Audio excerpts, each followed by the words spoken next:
வணக்கம். நான் உங்களுக்காரன் ஃப்ரான்ஸ்லேருந்து வளம் போல் இன்றைக்கும் தோட்டத்துக்கு வந்திருக்கேன்.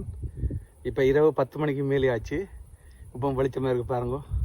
என்னச்சுன்னா வெயில் குறைவாக இருக்கிறதுனால தண்ணி ஊற்றிட்டு போகலான்னு வந்தேன். நான் தண்ணி ஊற்றிட்டேன். இப்போ எப்படி இருக்குன்னு பார்ப்போம் வாங்கோ. எல்லாம் வந்து வளர்ந்துட்டு போகுது. பீன்ஸ்லேருந்து சுக்குனி, அதாவது சீமை சுரக்காய்ன்றது நான் வெள்ளரிக்காய்னு சொன்னேன். அது இல்லை, சுக்குனி. இங்கே குருஷத்துன்றது அது நல்லா வந்துட்டுருக்கு. இன்றைக்கு ஒரு 2-3 காய் எடுக்கலாம். அதோட பீன்ஸும் கொஞ்சம் எடுக்கலாம்னு நினைக்கிறேன். அவரையும் பார்க்கலாம். ஆனால் எல்லாத்துக்கும் தண்ணி ஊற்றிட்டேன். உருளைக்கிழங்கு தண்ணி ஊற்ற தேவையில்லை, வெங்காயத்துக்கும் தண்ணி ஊற்றலைன்னு சொன்னால் அது காலம் சரியாயிருச்சு. எனக்கு கொஞ்சம் கொஞ்சமாக எடுக்கத்தான் வேணும். கொஞ்சம் வெங்காயம் இன்னும் கொஞ்சம் அந்த அந்த இதெல்லாம் வாடி வரணும், வதங்கி வரணும், அந்த தாள்கள் எல்லாம். அதுக்காக தான் வெயிட் பண்ணி கொண்டிருக்கேன். மற்றபடி எங்களோட தோட்டம் சின்ன இருந்தாலும் பலன் இருக்குது. பாவக்கண்டு வச்சேனான். இப்போ பாவக்கண்டு நல்லா வந்துருச்சு. இப்போ மேலே வந்துட்டு இருக்குது. அதையும் காமிக்கிறேன் பாருங்க. அதே நேரத்தில் எங்களோட ஊர் மிளகாயும் இப்போ வளர்ந்துட்டு வருது. சந்தோஷமாக இருக்குது. வாங்க பார்க்கலாம். பார்த்தீங்கன்னு சொன்னால் இதுதான் என்னோடய தோட்டம். எல்லாம் அந்த மாதிரி விளைஞ்சோன்றிருக்கு. இப்போ தண்ணி ஊற்றினான். அவ்வளோத்துக்கு வெயில். இனி வாரக்கிழமை எல்லாம் நல்ல வெயில். 35-37 டிகிரிலாம் வருது. இதை பாருங்கள். இது முன்னுக்குள்ளே வெங்காயம் வெள்ளை வெங்காயம் பெருசாக பெருக்கலை. ஆனால் அந்த சிவப்பு வெங்காயம் நல்லா வந்துருச்சு. இன்னும் ஒரு மாதத்துக்குள்ளே இந்த ஜூலைக்குள்ளே எல்லாம் எடுத்துடலாம். அவ்வளோத்துக்கு வந்துருச்சு. அதே மாதிரி பாருங்கள். இது இங்கேயே வீட்டில் விதை போட்டு இங்கே ஒன்று நட்டது பீன்ஸு. இப்போ பாருங்கள், இந்த கொடி ஓடுது. நல்லா தண்ணியெல்லாம் ஊற்றி விட்ருக்கேன். பாருங்கள் இப்படி கொடி ஓடுதுன்னு சொல்லியா. 2 நாள் வர அதுக்கிட்ட கொடி ஏறி மேலே பலருது. சுத்தவரை வேலி போட்டிருக்குறேன். படந்து இருக்கையில் பிடுங்குறதுக்கு சுலபமாக இருக்குமென்னு சொல்லி.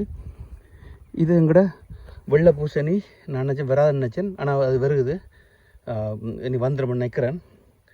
இதை பார்த்திங்கன்னு சொன்னால் பாருங்க, இதான் சீமை சுரக்காய். இதே இங்கே விதை போட்டது வந்துருச்சு. 1-2 பிடுங்குவோம். இந்த மாதிரி நிறைய இருக்குது, பிடுங்கணும். பிடுங்க காட்டுறேன் பாருங்க. இன்றைக்கு பாருங்க, இந்த சுக்குனின்னு சொன்னால் சீமை சுரக்காய் இருக்குது, நிறைய இருக்குது. இனி கொஞ்சம் கொஞ்சமாக 2 நாளைக்கு ஒருக்கா எடுக்கணும். இல்லாட்டிக்கு ஆக பெருசாக போய் கொண்டிருக்கும். இங்கே பாருங்கோ, இதுவும் சரியான பெருசாகிருச்சு. எடுத்துருவோம். அதில் 4-5 வந்திருக்கு. எல்லாம் பழுத்து போயிடுச்சு. 1-2 வருது. அதில் பார்த்திங்கன்னு சொன்னால் இங்கே பாருங்கள் இவ்வளோ சைஸில் வந்திருக்குன்னு சொல்லி. இதுக்கு மேலே விட்டால் ஆக பெருத்திடும். பெருத்தா உள்ளுக்குள்ளே சக்கன் இருக்கும். அப்போ அதை எடுத்துருவணும். இது பாருங்க, பூசணி கொடி படந்துன்னு இருக்குது. இனி பூக்க வலிக்கிட்டுரும். வாரக்கிழமை அடுத்த கிழமையெல்லாம் பூக்க வலிக்கிட்டுரும். இப்போ மெதுவாக இந்த பூத்து கொண்டு இருக்குது. முதல் பூக்கிறது வராது. இது நான் வச்ச பாருங்க கொஞ்சம் பாவல். இனி கொடி ஓடிடும். ஏன்னா எல்லாம் தழைச்சி மேலே வந்துட்டு இருக்குது. பார்த்திங்கன்னா உங்களுக்கு தெரியும் பாருங்க, முதல் இருந்ததுக்கு இப்போ எப்படி வந்திருக்குன்னு சொல்லி. சூப்பராக வந்திருக்கு, நல்லா வந்திருக்கு பாருங்க. அப்போ 5 பாவக்கண்டு இருக்குது. நான் முதல் ஆரம்பத்தில் 2 கண்டு பாவக்கண்டு வச்சதுக்கே நிறைய வந்தது. இது பார்த்திங்கன்னா உருளைக்கிழங்கு நீ எடுக்கலாம். அதில் அப்படியே விட்டாச்சு. உருளைக்கிழங்கு அப்படியே விட்டாச்சு. அதோடு இது பார்த்திங்கன்னு சொன்னால் இது பாருங்கள், இந்த கேரட் இலையும் எடுத்து வறுக்கலாம். அதே மாதிரி பாருங்கள், இந்த பீட்ரூட் இலை நிறைய இருக்குது. ஏற்கனவே வீட்டை இருக்கிறதுனால எடுக்கல. அப்புறம் தேவைன்னு சொன்னால் எடுக்கலாம்னு போட்டு விட்டுருக்குறேன். அதே மாதிரி இஞ்சால பார்த்திங்கன்னு சொன்னால் இஞ்சிலையும் பீன்ஸ் இஞ்சியும் கொஞ்சம் இருக்குது பாருங்கள். அதுவும் பாருங்கள் இப்படி இந்த கொடி படருது. இது தண்ணி ஊற்றினான்னு பாருங்கள். இது கேரட்டு தண்ணி ஊற்றிருக்கேன்.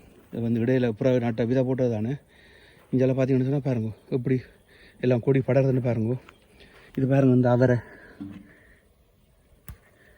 விட்டால் இந்த குருவி சாப்பிட்ற மாதிரி வந்துருச்சு. அதே மாதிரி இஞ்சால இது பாருங்க, இந்த பீன்ஸு இருக்கிற பீன்ஸ் எடுப்போம். நாளைக்கு மரக்கறிக்கு பொரிச்சு குழம்பு வைக்க நல்லா இருக்கும். அப்போ இருக்கிற பீன்ஸு கொஞ்சம் தான் இருக்குது. அப்புறம் இந்த அடுத்தடுத்த கிழமையெல்லாம் நிறைய வந்துடும். இப்போ ஒரு கொஞ்சமாக இருக்குது. இது எங்கள்ட ஊர் வெங்காயம். இன்னும் ஒரு மாதத்தில் வெங்காயம் எடுத்துடலாம். அதுவும் சரியாயிருச்சு. இது எங்கள்ட ஊர் மிளகாய் பாருங்க எப்படி வளர்ந்துருச்சேன்னு சொல்லி. 2-3 நாளாக திருப்பி பார்க்கைகளை நல்லா வளர்ந்துட்டு வருது. ஜூலை அந்த வார மாதம் கடைசியில் பூக்க வலிக்கிட்டுரும். அப்போ நல்லா வந்துடும். இதுவும் பாருங்கள், சீமை அவரை தான் சுக்குனி. இதுக்குள்ளேயும் பாருங்க, இந்த காய் இருக்குது. எடுக்க போகிறேன். ஏன்னா விட்டால் ஆக பெருசாக வந்துடும். சரியா, அதனால் எடுத்துகிட்டு போவோம். நல்லா இருக்கும் சமைக்க, அந்த மாதிரி இருக்கும். இது பல விதமாக சமைக்கலாம். அஞ்சு பாருங்க, விட்டோ நல்ல பெருசாக வரும். இந்த இதுக்குள்ள காய் வந்துருக்கு பாருங்க, இது நல்ல பெரிய கண்டாக இருக்குது. இங்கே பாருங்க, அது மேலே வந்து வெள்ளையாக இருக்குது, அது அப்படித்தான், அது ஒன்றும் பிரச்சனை இல்லை. அப்போ அதால் விட்டுட்டேன். இப்போ இதிலே ஒன்று இருக்குது, அதே எடுப்போம். இங்கே பாருங்கள், இதிலே ஒன்று இருக்குது. எடுத்தால் தான் மற்றதுகள் பெருசாக வரும். அப்போ தேவையான போது எடுத்துருவணும். இப்போ பார்த்தீங்கன்னா 4 எடுத்துருக்குறேன், பார்த்தீங்களா? இனி வந்து இப்போ வரும்போதெல்லாம் கண்டிப்பாக கிடைக்கும். இது எங்கூட வாழை, அது குட்டி வாழை தானே, அது மடங்கிருச்சு. அந்த ஒரு சின்ன ஒரு இலையை எடுத்துட்டேன். மற்றபடி இல்லை வந்து நல்லா வந்துன்னு இருக்குது. போன வருஷம் தான் வச்சது, குளிருக்கு வந்து மூடி கட்டி வச்சுருந்தது. இது பாருங்கள், வந்து பின்னுக்குள்ளே உருளைக்கிழங்கு அப்படியே வாடி போயிருக்குது. இதுக்குள்ள உருளைக்கிழங்கு நல்லா விளைஞ்சிருச்சு. இதுதான் எனக்கு சந்தோஷம். என்னென்னு சொன்னால், இது எங்கட மிளகை, இதுக்கு தான் எதிர்பார்த்துருக்குறேன். வரணும், நல்லா வரும், வந்துடும். இனி வடிவாக தண்ணி ஊற்றி விட்ருக்கேன் இன்றைக்கு, அப்போ வந்துடும். இந்த பீன்ஸ் வந்து இதில் கிடக்கிற பீன்ஸ் எடுக்கலாம். பாருங்கள், இஞ்சி பாருங்கள் எப்படி இருக்குன்னு பாருங்கள். பீன்ஸு வாரெல்லாம் விரைக்கலாம் நிறைய இருக்கும். இப்போ எல்லாம் இஞ்சி பாருங்கள், காய்ச்சி பிஞ்சு பிஞ்சாக வந்துருக்குது. அப்போ வாரக்கிழமைக்கு வந்து அருமையாக வந்துடும். இப்போ இந்த கீழே கிடக்கிற கொஞ்சம் பெருசாக இருக்கிறத பார்த்து எடுக்க போகிறோன்னு. இந்த கீழே மண்ணுக்கு போகிறதுனால வந்து பெருசாக வராது, இருந்தாலும் தேவையை பொறுத்து எடுக்கலாம். இனி வந்து பார்த்திங்கன்னு சொன்னால், இந்த இலிகளுக்கெல்லாம் மறைஞ்சிருக்கும், எல்லாம் தேடி பிடிச்சி எடுக்கணும்.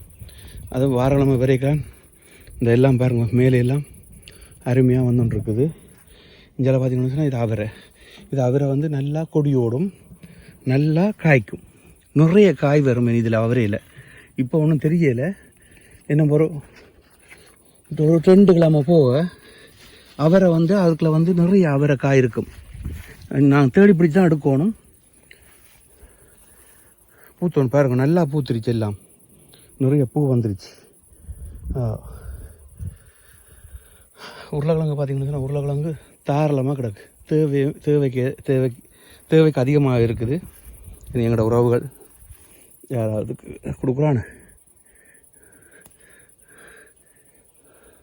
பீன்ஸு அடுத்த கிழமை நிறைய வரும். எனக்குன்னா இப்போ இந்த கொடி மேலே போகுது, அப்படியே படந்துன்னு இருக்குது, பூக்கள் நல்லா வந்துன்னு இருக்குது. அப்போ அடுத்த கிழமை வரைக்கில் வந்து எங்களுக்கு தேவையானதெல்லாம் எடுக்கலாம். குட்டி தோட்டம் நெடுதலும் போடுறதான பதிவுகள் என்ன. இந்த சுக்குனி வந்து இதான் அந்த சீமா சுரக்காய் இருக்குல்ல, அது வந்து விட்டால் கடகடண்டு பெருசாக வந்துடும். இது பாருங்கள், இதில் இது வந்து இந்த சின்னதாக இருக்குல்ல, இன்னொரு 2 நாளில் வந்து எடுக்க அவ்வளோ அதுக்கு பெருசாக இருக்கும். அதேமாதிரி எங்களோட ஊர் வெங்காயம் வந்து நல்லா விளைஞ்சிருச்சு. இந்த முறை ஒரு கொஞ்சம் தான் வீட்டு இடந்ததை தான் கொண்டு போய் நட்டது. அடுத்த முறை கொஞ்சம் பார்த்து கிடைச்சா வந்து கொஞ்சம் கூட நடவணும். இந்த முறை கொஞ்சம் தான். இன்றைக்கு வந்து பாருங்கள், இந்த பீட்ரூட்டில் வந்து தேவையான போது எடுத்துகிட்டு வறுக்கலாம். வீட்டை எடுக்கிறதுனால எடுக்கல, அவ்வளோதான். பாருங்க, பார்க்க ஆசையாக இருக்குது. எல்லாத்தையும் எடுத்து போட்டு காமிக்கிறேன். இப்போ பார்த்தீங்கன்னு சொன்னால், எங்களோட தோட்டத்து சுக்குனி 4 எடுத்துருக்குறேன். சீமச்சுரக்காய், அதோட வந்து இந்த பீன்ஸும் அவரைக்காயும், கொஞ்சம் ஒரு துண்டு வாழையில். அது எங்களோட தோட்டத்தில் எடுக்கல ஒரு சந்தோஷம். பார்த்தீங்களா, நல்லா வந்திருக்கு, அருமையாக இருக்குது. ஒரு சின்ன பதிவு. வேறு என்ன, அடுத்த பதிவில் சந்திப்போம். என்ன 2-3 நாளைக்கு ஒருக்கா வீடியோ வரும், சின்னதாக ஒரு பதிவு. சந்தோஷம், நன்றி. அடுத்த வீடியோ சந்திப்போம். ஓகே, நன்றி, பாய்.